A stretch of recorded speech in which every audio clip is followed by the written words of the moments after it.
আসসালামু আলাইকুম বন্ধুরা, সবাইকে নতুন আরও একটি ভিডিওতে স্বাগতম। আজকের ভিডিওতে আমরা জানতে চলেছি 23তম বিসিএস প্রিলিমিনারিতে কোন কোন ম্যাথ প্রশ্নগুলো এসেছিল এবং সেগুলো আমরা কিভাবে খুব সহজে জটপট সমাধান করতে পারি সেই সম্পর্কে। তো কথা না বাড়িয়ে প্রথমেই চলে যাচ্ছি 23তম বিসিএস প্রিলিমিনারির প্রথম ম্যাথটিতে বলা আছে, যদি কোনো সমান্তর প্রগমনে প্রথম দুটি সংখ্যা 5 ও 17 হয় তবে তৃতীয় সংখ্যাটি কত? অথবা in an arithmetic series the first two numbers are 5 and 17, find the third number.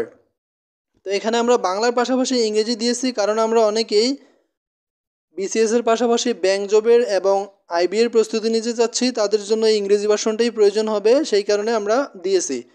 তো এর পাশাপাশি প্রত্যেকটি অঙ্কের সাথে আমরা এই যে সমাধান বক্সের সমাধান পেয়ে যাব ইনশাল্লাহ।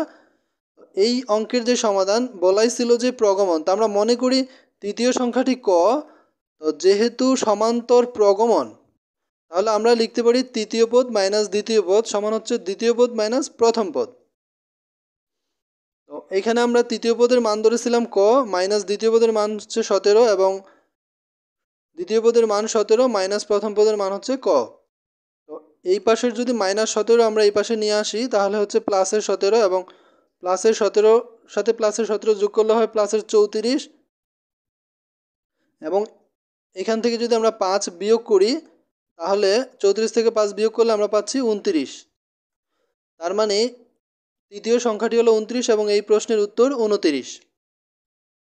এবার আমরা দেখি 2 নং প্রশ্নটিতে কি বলা আছে। 2 নং প্রশ্নটিতে বলা আছে যে 1, 2, 3, 5, 8, 13, 21, 34 ধারার পরবর্তী সংখ্যাটি কত? অথবা find the next term of the series 1, 2, 3, 5, 8, 13, 21, 34। তো এখানে টোটাল 8টি পদ দেওয়া আছে, আমাদের নবম পদ বের করতে হবে। এবং আমরা যদি প্রশ্নটিতে লক্ষ্য করি যে প্রথম পদ অর্থাৎ 1, দ্বিতীয় পদ হচ্ছে 2, দুইটা যদি যোগ করে 3 হয়, তাই আমরা এই যে এখানে লিখেছি যে এখানে দেখা যাচ্ছে ধারাটির পরপর দুটি সংখ্যার যোগফল পরবর্তী সংখ্যা, যেমন তৃতীয় পদ সমান প্রথম পদ যোগ দ্বিতীয় পদ অর্থাৎ 1 যোগ 2 সমান হচ্ছে 3, যার মান হচ্ছে তৃতীয় পদ। চতুর্থ পদ সমান হচ্ছে দ্বিতীয় পদ মাইনাস তৃতীয় পদ সমান 2 যোগ 3 অর্থাৎ ইকুয়াল 5। সুতরাং নবম পদে আমরা পাচ্ছি সপ্তম পদ যোগ অষ্টম পদ অর্থাৎ 21 যোগ 34 সমান হচ্ছে 55। তার মানে ধারাটির পরবর্তী সংখ্যাটি হচ্ছে 55 এবং এই প্রশ্নের উত্তর 55। এবার আমরা দেখব 3 নং প্রশ্নটিতে। 3 নং প্রশ্নটিতে কি বলা আছে একটু দেখে নেই যে 72 কেজি ওজন বিশিষ্ট একটি মিশ্রণ এ এর 17 ভাগ, বি এর 3 ভাগ এবং সি এর 4 ভাগ দ্বারা গঠিত। মিশ্রণে কতটুকু বি আছে? অথবা a mixture of 72 kg contains 17 parts of A, 3 parts of B, 4 parts of C, find the quantity of B. আমাদের বি এর পরিমাণ বের করতে বলছে। আমরা প্রশ্ন থেকে পাচ্ছি যে মিশ্রণে এ বি সি এর অনুপাত 17, 3, 4। তো অনুপাতগুলোর যোগফল অর্থাৎ 17 যোগ 3 যোগ 4 সমান হচ্ছে 24, কারণ 17 আর 3 যোগ করলে 20, 20-এর সাথে 4 যোগ করলে 24। তো মিশ্রণে বি এর পরিমাণ হচ্ছে 72 এর 24 ভাগের 3 কেজি, যেহেতু আমাদের বি এর মান 3 ছিল। তো এখন আমরা এই 24 দিয়ে যদি 72কে ভাগ করি তাহলে আমরা জানি 3 24-এ 72, 3 দিয়ে এই যে উপরের 3কে যদি গুণ করি হয়ে যায় 3 3 9 অর্থাৎ 9 কেজি।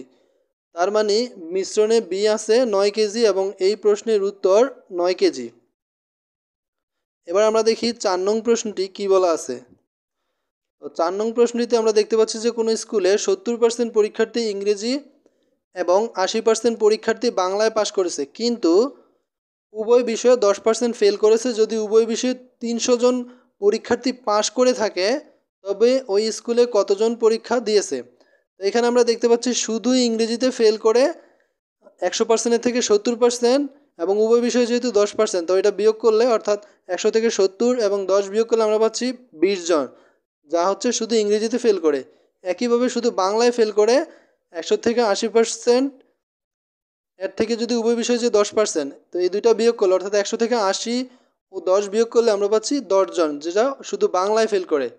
তো মোট ফেল করে হচ্ছে শুধু ইংরেজিতে 20 জন, শুধু বাংলায় 10 জন এবং উভয় বিষয়ে 10 জন, টোটাল 40 জন। তো 100 জনের থেকে যদি 40 জন ফেল করে অর্থাৎ উভয় বিষয়ে পাশ করবে হচ্ছে 100 - 40 সমান হচ্ছে 60 জন। এখন আমরা এটা এইভাবে সাজাতে পারি যে উভয় বিষয়ে 60 জন পাস করে মোট, উভয় বিষয়ে যদি 60 জন পাস করে সেক্ষেত্রে মোট শিক্ষার্থী হবে 100 জন। সুতরাং উভয় বিষয়ে একজন পাস করলে মোট শিক্ষার্থী হবে 60 ভাগের 100 জন, এবং উভয় বিষয়ে 300 জন পাস করলে মোট শিক্ষার্থী হবে যে 100 গুণন 300 ভাগ হচ্ছে 60। আমরা এখানে যদি শূন্য দিয়ে এই যে 300 এর শূন্য কাটি, পরবর্তীতে আমরা যদি এই যে 6 দিয়ে 30কে কাটি তাহলে 5 6 30 হবে, এবং 5 দিয়ে 100 গুণ করলে 500 হবে। তার মানে 500 জন। অর্থাৎ আমরা দেখতে পাচ্ছি যে ওই স্কুলে 500 জন পরীক্ষার্থী পরীক্ষা দিয়েছে। তো এই প্রশ্নের উত্তর হবে খ, অর্থাৎ 500 জন।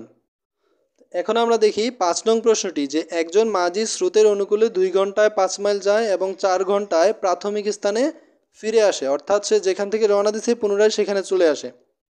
তার ভ্রমণে প্রতি ঘন্টার গড় গতিবেগ কত? অথবা এ boatman rose 5 miles downstream in 2 hours and come back upstream to the same point in 4 hours. What is his average speed for the whole journey?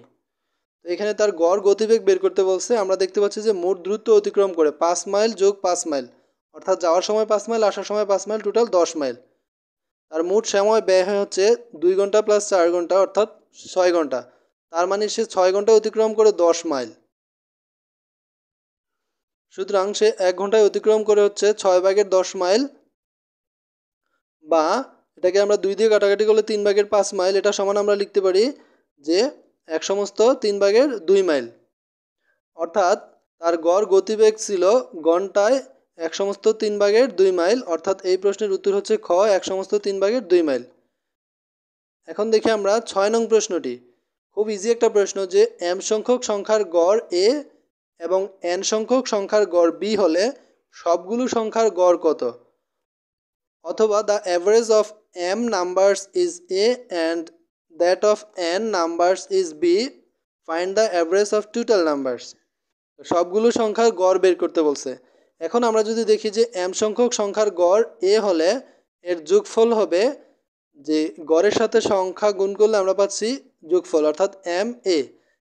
একইভাবে n সংখ্যক সংখ্যার গড় b হলে যোগফল হবে n b, অর্থাৎ মোট সংখ্যা হবে m প্লাস n এবং তাদের যোগফল হবে am প্লাস nb বা bn।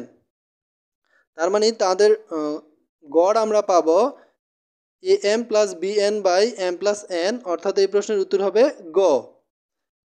এখন আমরা দেখি 7 নং প্রশ্নটি। তো 7 নং প্রশ্নটি অবশ্যই আমরা দেখব। তার আগে আমি বলছি যে আমরা যারা বিসিএস এর রিপিটেড প্রশ্নগুলো, অর্থাৎ বারবার প্রশ্ন এসেছে যেই প্রশ্নগুলো, ওই প্রশ্নগুলো এবং এর সমাধান পেতে চাই, তারা আমরা এই ভিডিওর আই বাটনে ক্লিক করলে পেয়ে যাব। এবং যারা আমরা বিগত বিসিএস এর প্রিলিমিনারি ম্যাথ প্রশ্নগুলো মিস করেছি, তারাও এই ভিডিওর আই বাটনে ক্লিক করলে আমরা পেয়ে যাব। তো এখানে আমরা দেখতে পাচ্ছি যে 7 নং প্রশ্নে বলা আছে যে 2 ভাগের 1-এর শতকরা কত হচ্ছে 4 ভাগের 3 হবে, অথবা what's the percentage is 3/4 of 1/2। তো এটা বের করার জন্য আমরা এই যে এখানে দেখতে পাচ্ছি যে 2 ভাগের 1-এর সাপেক্ষে আমরা লিখতে পারি 4 ভাগের 3। সুতরাং এই যে 1-এর সাপেক্ষে আমরা লিখতে পারি 4 ভাগের 3 গুণন হচ্ছে 2। একইভাবে 100-এর সাপেক্ষে, যে 100-এর সাপেক্ষে আমরা লিখতে পারি 4 ভাগের 3 গুণন 2 এবং গুণন 100। তো আমরা যদি 4 দিয়ে 100-কে কাটাকাটি করি তাহলে হচ্ছে 25, 25 দিয়ে 2 গুণ করলে হচ্ছে 50, 50 দিয়ে 3 গুণ করলে 150, অর্থাৎ 150%। তার মানে এই প্রশ্নের উত্তর হবে গ, অর্থাৎ 150%। এবার আমরা দেখি 8 নং প্রশ্নটি। তো 8 নং প্রশ্নটিতে বলা আছে 20তম সদস্য বিশিষ্ট একটি ফুটবল দল হতে একজন অধিনায়ক এবং একজন সহ অধিনায়ক কতভাবে নির্বাচিত করা যাবে, অথবা দেয়ার আর 20 members of on a football squad. In electing a captain and a co-captain, how many different outcomes of the election is possible? তো প্রশ্নটা ছিল যে কতভাবে নির্বাচিত করা যাবে। সেই ক্ষেত্রে যেহেতু একজন অধিনায়ক এবং একজন সহ অধিনায়ক, তার মানে প্রত্যেক দলে মানে এই গ্রুপটা ভাগ হবে হচ্ছে 2টি করে নির্বাচিত করা হবে। সেইখানে আমরা নির্বাচিত করতে পারবো এনসি বাই আর ভাবে। তো এখানে এন এর মান হচ্ছে 20 বা 20 এবং আর এর মান হচ্ছে 2। আমরা যদি এটাকে লিখতে চাই অর্থাৎ এনসি আরকে যদি আমরা এভাবে মান বসাই তাহলে এরকম হয়। এখন এরকমটা কিভাবে হয়েছে, যেহেতু আমাদের আর এর মান হচ্ছে 2, তাহলে 2 এর থেকে ছোট অর্থাৎ 2, 1 এবং এর থেকে ছোট সংখ্যাগুলো গুণ করতে হবে। এন এর মান যেহেতু 20, তাহলে আমরা আর এর মান যেহেতু 2, তাহলে 20 থেকে 2 পর্যন্ত অর্থাৎ 20, 19 এই দুইটা সংখ্যা গুণ করতে পারবো। আর এখানে যদি আর এর মান 3 থাকতো তাহলে আমরা নিচে 1, 2, 3 গুণ করতে পারতাম এবং উপরে 20, 19 এবং 18 এইভাবে গুণ করতে পারতাম। তো এখানে যেটা গুণ করেছি সেটাকে যদি আমরা কাটাকাটি করি, অর্থাৎ 2 দিয়ে যদি 20কে কাটি 10 হয়, 10 দিয়ে 19কে গুণ করলে 190, তার মানে 190 পাবে। অর্থাৎ এই প্রশ্নের উত্তর হচ্ছে 190। তো ডিয়ার ফ্রেন্ডস, ভিডিওটি কেমন লাগলো অবশ্যই কমেন্টে জানাবেন এবং পরবর্তী ভিডিও নোটিফিকেশনগুলো সবার আগে পাওয়ার জন্য অবশ্যই চ্যানেলটি সাবস্ক্রাইব করে রাখবেন। যে যেখানে আছেন ভালো থাকবেন, সুস্থ থাকবেন এই প্রত্যাশায় আজকের মতো আমরা এখানে বিদায় নিচ্ছি। খোদা হাফেজ।